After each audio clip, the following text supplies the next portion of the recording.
नमस्कार दोस्तों। तो आइए आलोका एजुकेशन चैनल पर आप लोगों का स्वागत है। दोस्तों आज हम लोग चर्चा करेंगे कुछ महत्वपूर्ण प्रश्नों के बारे में जो कि वन लाइनर है, आपकी परीक्षा की दृष्टि से अति महत्वपूर्ण है। ध्यान दीजिए, पहला क्वेश्चन आप लोगों के सामने है। भारत के साथ व्यापार के लिए सर्वप्रथम संयुक्त पूंजी कंपनी किन लोगों ने आरंभ की थी? तो भारत के साथ व्यापार के लिए सर्वप्रथम संयुक्त पूंजी कंपनी डच कंपनी ने आरंभ की थी। कौन सी कंपनी ने आरंभ की थी? डच कंपनी ने आरंभ की थी। भारत में कौन एकमात्र राज्य है जहां सामान्य सिविल कोड लागू है? तो ध्यान रखिए दोस्तों, गोवा भारत में एकमात्र ऐसा राज्य है जहां पर सामान्य सिविल कोड लागू है। इसके साथ साथ ही उत्तराखंड में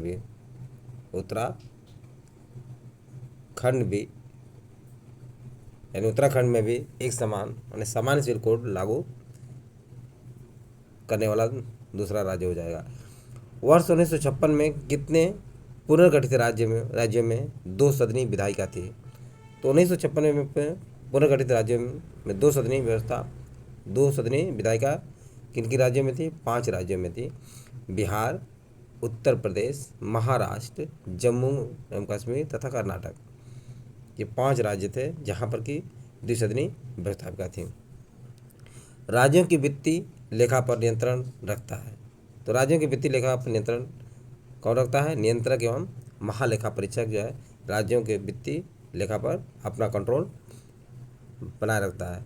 संविधान का कौन सा अनुच्छेद मुख्यमंत्री के दायित्वों को परिभाषित करता है? तो अनुच्छेद 167 दोस्तों जो है, अनुच्छेद 167 167 मुख्यमंत्री के दायित्वों को परिभाषित करता है।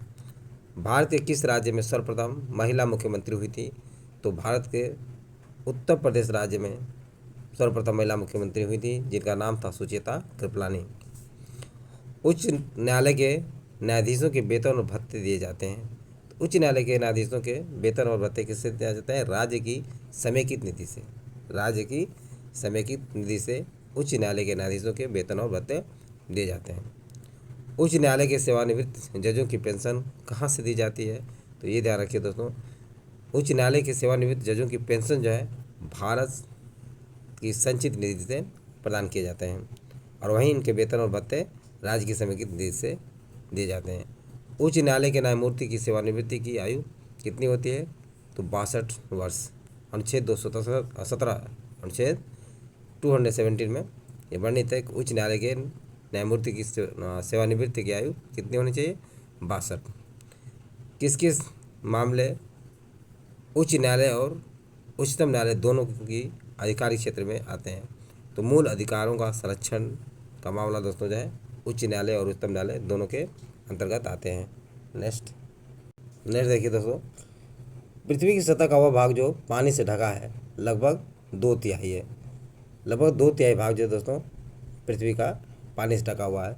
समुद्र तल पर पृथ्वी के केंद्र के सबसे निकट का स्थान कौन सा है? उत्तरी ध्रुव है। उत्तरी ध्रुव समुद्र तल पर पृथ्वी के केंद्र से सबसे निकट का स्थान होता है। डेटम रेखा क्या है? डेटम रेखा दोस्तों समुद्र तल की क्षैतिज रेखा जिससे ऊंचाई तथा गहराई की माप होती है। हमारे जलमंडल का सबसे बड़ा भाग है क्या है? प्रशांत महासागर दोस्तों जो हमारे जलमंडल का सबसे बड़ा भाग है, क्षेत्र है।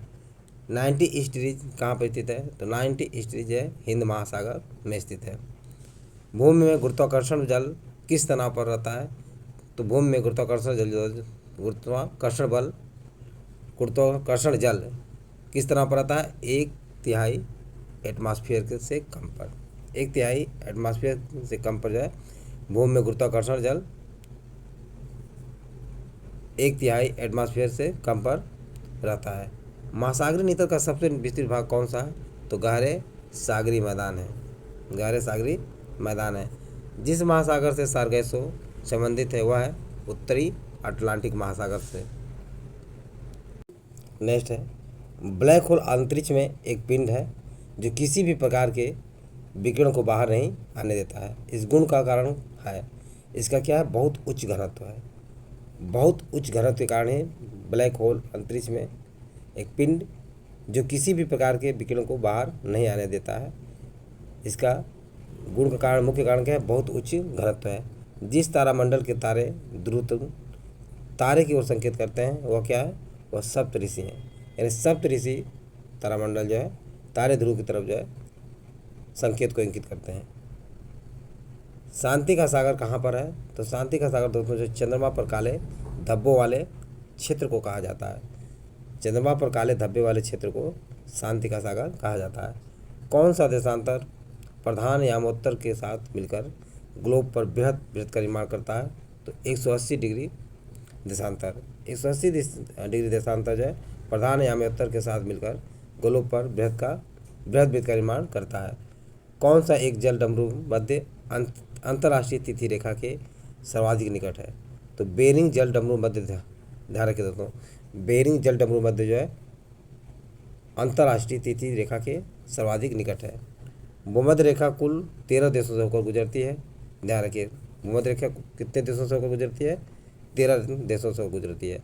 साओ टोम, गैबन, कांगो गणराज्य, कांगो लोकतांत्रिक, Uganda, Kenya, Somalia, Maldives, Indonesia, Kiribati, Ecuador, Colombia, Brazil.